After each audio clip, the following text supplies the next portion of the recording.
I'm Amy Morgan, the feature writer for the Marriage Initiative, and I am absolutely thrilled to introduce Dr. Brad Wilcox to you today. Brad's a professor of sociology and director of the National Marriage Project at the University of Virginia.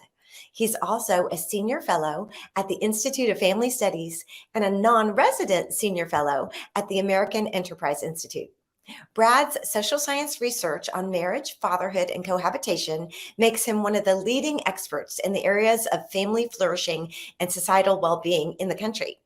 His new book is titled Get Married: Why Americans Must Defy the Elites, Forge Strong Families, and Save Civilization. Brad, thank you so much for being here. It's great to be here with you today, Amy. Well, you've spent more than 2 decades researching marriage and family issues with some pretty august organizations. You've recently published a new book after analyzing much data about the benefit and value of marriage. What was your main premise? What was your findings? Amy, the big, I think, story here is that probably for most of us, the most important thing we'll ever do is to get married, and then hopefully for most of us to stay married. And what we see in this book that I've written with the advice and research of others as well is just that kind of like the number one thing that matters for most Americans when it comes to things like, meaning, direction, especially happiness, is marriage, especially a good marriage. I find, for instance, that really nothing matters more for ordinary men and women's reports of happiness than the quality of their marriage. I also kind of find that, when you look at sort of the research, that the number one predictor of the American dream kind of being in force, that is working at the community level, is the share of two-parent families in a community. So just on a whole bunch of different fronts, the book chronicles the ways in which marriage matters for kids, for adults, and for the larger country, and then gives ordinary readers some sense of how they can forge a strong and stable marriage today in the 21st century. Well, and this just seems to be so countercultural. I mean, you're really swimming against stream, even though, marriage has been the foundation of society for from wherever. Yeah, right. But somehow this doesn't seem to be a popular notion. Let's talk a little bit about how you're swimming upstream here. Yeah, what's really surprising, I think, Amy, is that we've been hearing really for many years from, many folks in the media and the academy and Hollywood that kind of in one way or another, marriage is kind of a dead end. It's sort of the path to prosperity runs away from, kind of settling down with a spouse and children. I mean, just recently, for instance, there was a Bloomberg article that said that women who stay single and don't have kids are getting richer, and kind of went on to sort of like extol the value of kind of steering clear of marriage and parenthood. There was another piece in the Atlantic called The Case Against Marriage.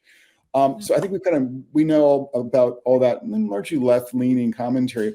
What's, I think, striking and sobering is we're now seeing from what's called the red pill right, precincts on the online, with major figures like Andrew Tate, one of the most popular figures on the manosphere online, a big men, sort of male leader online. They're also now arguing that marriage is kind of as a bad deal. In my book, I talk about how basically Andrew Tate says that there's, quote, zero advantage to marriage in the Western world for a man. And their concern is partly rooted in the fact that they think that, a lot of marriages end in divorce, and men are often divorced unwillingly. So what's interesting, I think, at this moment, Amy, is simply that we're getting kind of marriage is sort of getting it from, both the left and the right today. And it's important for those of us who are kind of committed to marriage as an institution to sort of basically get the facts out there. And the facts is that financially, socially, emotionally, there's just no question that both women and men on average are much more likely to be flourishing, in 2023 when they're married. And that's something that I think a lot of people now, both on the left and parts of the right, don't understand and don't appreciate. Well, I'm so glad you used the word facts, because you did a very comprehensive analysis of research, and you back everything up in your book with lots and lots of footnotes. Although the book is so fun to read. I mean, I will have to confess, a couple times my husband had to pull me away from it Okay, good to hear. to go, because we needed to go somewhere. And it's so well written and easy to read, but yet it is chock full of facts, because this isn't just your idea or your premise. I mean, it backs it up. And you said too that, so many people, especially young people, are not prioritizing marriage. They're buying this myth, have fun in your 20s. Don't, and that's really coming to bite them in the turnaround, right? So let's talk a little bit about that, about where young people are going with this. Yeah, I think again, what's striking is that I talk about kind of like a Midas mindset as I think about this, and that is that people are kind of privileging, things like money and work and, building their own brands, in today's world oftentimes. And what we're seeing with this kind of Midas mindset mentality is they're discounting marriage, obviously, and family. And so, for instance, Pew's been having, one unfortunately poll after another showing us that this kind of largely more elite mindset in previous years is now more and more common among ordinary Americans. And so what we see, for instance, is when people are asked by, Pew, what's sort of the most important driver for them, they think, of fulfillment. What we're seeing is that having a job or career you enjoy is now getting much more highly rated, in these polling surveys than is getting married and having kids. And what I think a lot of people now don't realize is that, yes, it's true, having a decent education, having a decent job, having a decent sized bank account reliably predict greater happiness, but they don't come close to predicting happiness like a good marriage does. So what I find in the research is that, for instance, having a satisfying job boosts your odds of being happy by 145%. That's a big story. But having a good marriage boosts your odds of being happy by 545%. So there's just a much, I think, bigger way in which marriage is important for us. And unfortunately, a lot of adults, especially younger adults, like you were saying, don't appreciate today enough how much they shouldn't be focusing just on their future career. They should also be focused on finding a good spouse, on dating, looking for, opportunities to meet people. And then when they have a good relationship, recognizing that's something to be treasured and cherished, and, making every effort they can to kind of move a good relationship, obviously, towards the altar. Yeah. Well, you talk about it like putting a ring on it, that's just, you've got your own research lab right there with all the students at UVA, and they're really struggling to kind of connect and to even think about that, right? You did Yeah, some. so I think, right, a bunch of things at UVA. One of the things that I mentioned in the book is just there are plenty of students who kind of have, as I said, like this Midas mindset, and so one student that I quote, Holly, basically talks about how at UVA the focus is on education and getting your career started, she was talking about, rather than on a serious relationship. And she says, if it happens, great, but the focus is definitely on building our own brands first. Basically, the thought process is relationships and love are a risk, but you'll always have your career and success to fall back on. So that's, I think, one kind of viewpoint that you get at a place like UVA, where people think that the thing to focus on, in the next decade is your career, really, especially not recognizing that, your 20s is a great time to meet someone, with an eye towards marriage. So that's one thing. And I think there's also just a lot of folks who are sincerely interested in getting married, but they're just kind of frustrated by what they see as a kind of lackluster dating culture. They think that, the dating apps are not very helpful for, more marriage-minded young adults like themselves. And they're just not sure how they can kind of go about, finding a good spouse. So I think we have to also, nonprofits, universities, colleges, churches, other institutions, like your initiative, need to figure out ways to sort of make it easier for folks to attend events, where they can get to know someone, and, also be kind of just more intentional about dating rather than just hanging out. Yeah, I've thought about that. I have, mid-20s sons, and I've thought about that. I even asked some young girls that I met that I thought looked cute. I said, "Well, where do you girls go? How can nice girls like you meet, nice boys like my boys and their friends?" And because it does seem like there's kind of a dearth, and that's one reason, right? I mean, marriage rates are kind of hitting a scary territory, right? Yeah, so Amy, what we're seeing right now is that the marriage rate's fallen by about 65% since 1970. And we are projecting that about 1 in 3 young adults today, Gen Zers today in their 20s today, will never marry. And we've kind of never been in this territory, Amy, where so many young adults will kind of go through their lives without the benefit of a spouse and then often without benefit of having children. We're also kind of projecting record rates of childlessness, moving forward. So this is kind of, I think this is the biggest problem facing America is what I call the closing of the American heart, because most of us are, again, more likely to be flourishing if you have the benefit of a spouse, a co-pilot, and the benefit of kids, to live with and for. Well, you decided as you were looking at all that and seeing that kind of that scary precipice to look and see, well, who is thriving? And you found some interesting kind of pockets, groups of people that seem to consistently be doing it better and were consistently happier as well. So let's talk about those groups because I think it's interesting for our marriage champions to know they might find themselves in there and then Yeah. see how maybe they can build upon that.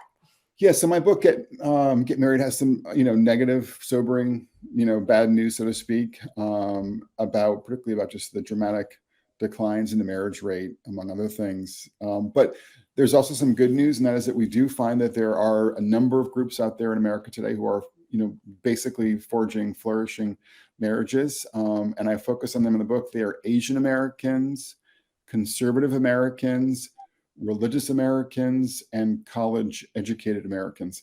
And kind of among people in the academy and in the media, they kind of know that folks who've got the college degree are more likely to be flourishing, in part because they have more resources financially, also more of a long-term orientation, which helps them navigate challenges in their relationships oftentimes more successfully.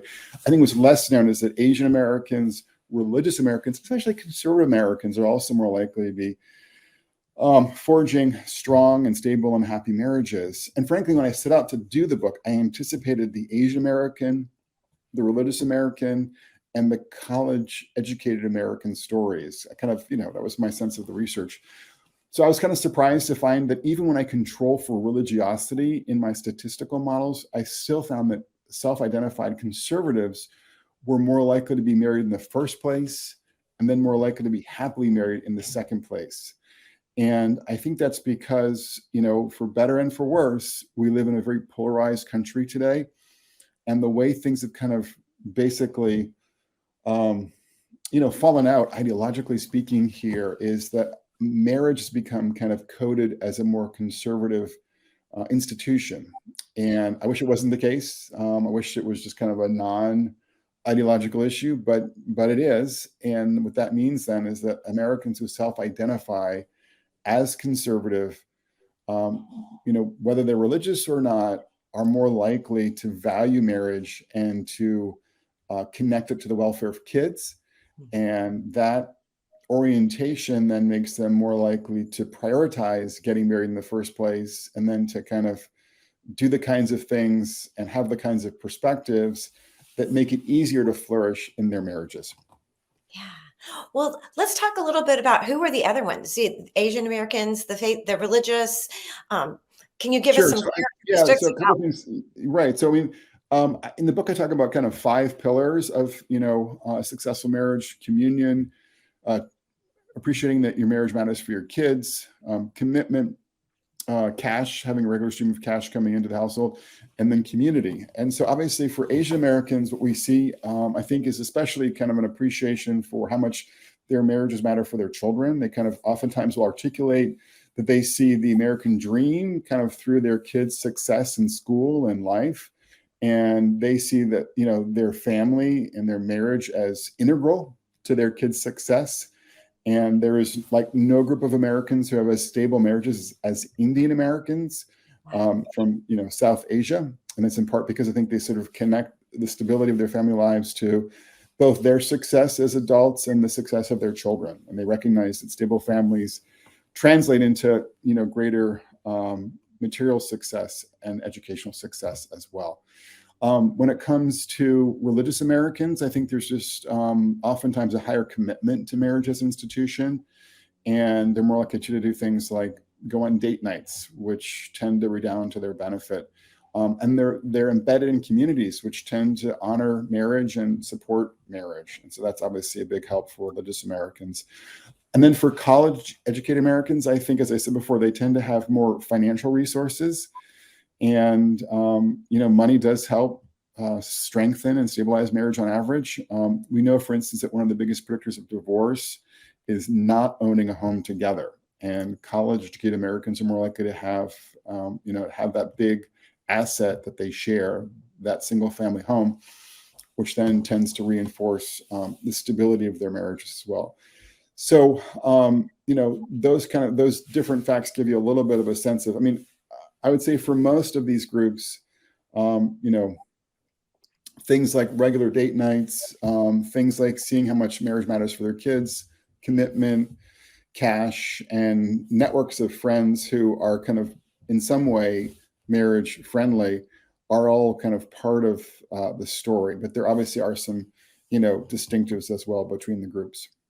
Well, I know our marriage champions that the date nights have been a big push that here at the Marriage Initiative, and really encouraging those. And you've said that those are quite helpful, correct? Correct. Yes. So we do see a strong link between regular date nights and more marital happiness, more sexual satisfaction, and also lower divorce risk, at least in terms of when I looked at sort of how much time couples were spending kind of just one-on-one, and then looked at their divorce risk later on in life, saw a big connection there. So I think kind of being intentional about investing in your spouse, and for many of us, that's easiest to do on a regular date night, pays large dividends. Yeah, that is so, I think that's so encouraging, because that's something that as a marriage champion we can do. We can, we can encourage others to have date nights. We can have date nights. We can help somebody, maybe a younger couple with little ones, by maybe being that supportive babysitter or something. Because so that's really that's a real tangible. Yeah, I think it's also, I think I'm just actually today I was getting a text from a friend who was looking for a babysitter just sort of, this afternoon. I gave this friend 3 different, UVA students that I know who might be good at babysitting. But I think the bigger point here I'm making is that I think it can be hard today, both financially and practically, to find decent babysitters. So I think, insofar as churches or other nonprofits can sort of step forward and connect parents with babysitters, that's going to be hugely valuable. Because, I think one mistake couples can make is to kind of be all, sort of in or all kind of focused, obsessed even with sort of their kids, especially kind of in the more helicopter parenting age that many of us seem to be, living in, and lose sight of the importance of keeping, that spark alive in their own marriage. Yeah. And when you talked about that in the book, you talked about how, kind of some of the traditional, roles of marriage, but a wife today also really does expect that communication and wants her husband to listen. And then you talked about some of the things that husbands and wives, that still had traditional thoughts, but yet did expect a little bit more than the Ozzie and Harriet when it came to that communications piece. Yeah, so I think, when you hear kind of people talking about marriage today in the academy, they often kind of stress the importance of, gender equality. And I think you have to be sort of careful to sort of spell out the larger story here. And that is that in some ways, women are looking for newer things, and especially when it comes to sort of like the husband's emotional engagement with the wife and his practical and emotional engagement with the kids. No question, across the board, liberal, conservative, religious, secular, whatever, women are happier when their husbands are emotionally present, emotionally engaged.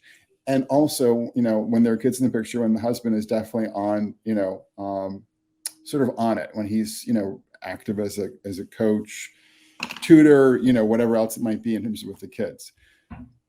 At the same time, and that's sort of the neo part, at the same time, there are still traditional features of marriage today. And that is that women tend to be happier when their husband is gainfully employed, especially when they have kids in the household.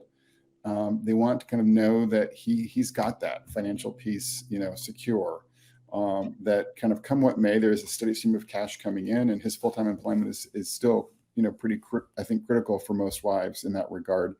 And do see that married mothers are happiest when their husbands are employed full-time rather than being unemployed or being employed part-time or being stay-at-home dads. So That's sort of on the more traditional angle. I also see reports from wives too that they still appreciate things like physical strength, a sense of confidence in their husband.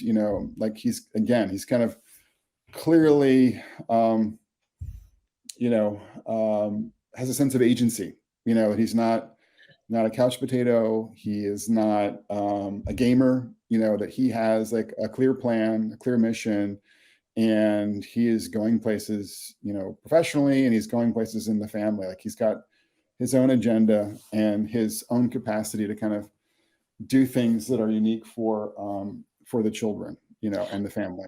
Well, and that's been something that's been difficult for our young men to kind of latch hold of, Yeah. right? You really go into that in the book about how young men, and especially those in lower income families, are really struggling to have that sense of agency. Yeah, there's what I call kind of a male malaise that's affected not everyone, obviously, but a large number of kids. And this is young men from many different class backgrounds. I think it's most salient among working class and poor young men. But there are tons of boys in the basement. Both literally and metaphorically. Young men they're not flourishing in college, they're not flourishing in high school, they're not flourishing in technical school, they're not employed full time. They're in their late teens, early 20s. Oftentimes we still have girlfriends who love them and care for them, but are also frustrated by their lack of ambition and their lack of direction. And so I think, the challenge here is to basically alert them to this idea that they have a distinctive and important role to play, as providers, in most households. If they're going to get married and have kids, they need to kind of, be more diligent about school and college and work, depending upon their stage in life and their place in life, and to sort of figure out like what unique gifts and talents they can bring to a relationship and to a family. And again, it doesn't have to be the same thing that a woman would bring, but they just have to have some distinctive, hobbies and interests and talents that they're going to bring. And then once they are married, to be very clear with themselves and their spouse that they're not going to be, sitting on the couch, playing, Xbox, and leaving, a lot of the heavy lifting when it comes to money and chores to their girlfriend or their wife. Yeah, that definitely is not an attractive picture, and wouldn't make anyone really want to have their lives with another. Now, as you were mentioning too, the different types of groups where people, and we talked about that, the college education, and the people that were, you called them strivers, the front row kids, and they may talk a big game of agreeing with the media or agreeing with kind of the flavor of the month of, everyone's equal and all this, but you found something very different in their personal lives, even to the fact of the person that has invented some of those video games doesn't let his kids play them. Yeah. So I think, one of the striking things about our college educated elites is that they often talk left and walk right. And, Steve Jobs was famously, known for inventing the iPad and not giving it to his own kids. Yeah. I talk about how Reed Hastings, who's the co-founder of Netflix, is basically hosting a lot of shows and movies that aren't particularly family friendly, including, ironically, a film called The Marriage Story, which is kind of like telling this story about this couple who moved from New York with their son to LA and get divorced. It's just a very dystopian, dark message about kind of divorce in America today. And of course, there's no recognition that, like, actually for most college educated Americans today, including for Reed Hastings himself, that the co-founder of Netflix, they are managing to forge strong marriages. And Reed talks about in his biography how he and his wife had trouble early on because he was traveling a lot for work.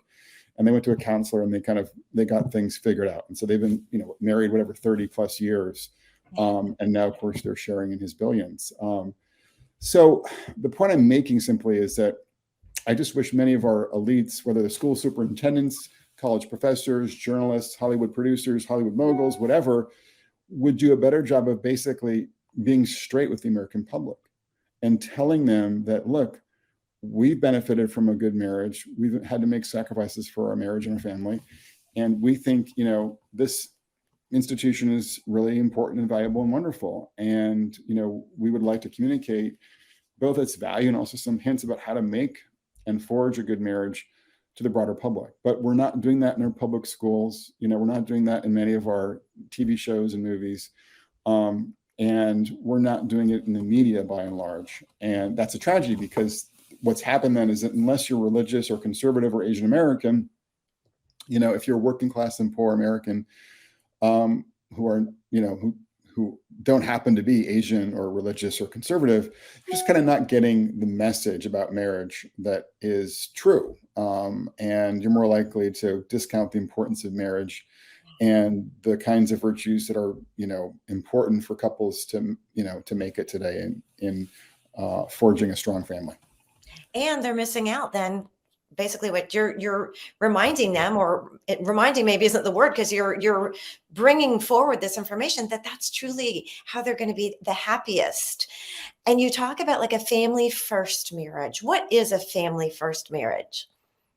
So yeah, the idea, Amy, is that a family first marriage is kind of recognizes, there's a romantic connection between husband and wife. There's that romantic connection, the emotional connection, but recognizes that there's more to marriage than just the butterflies. That the butterflies will come and go. When you meet someone, get to know them, oftentimes you have butterflies in your stomach. In the first phases of a relationship or even a marriage, the honeymoon stories there.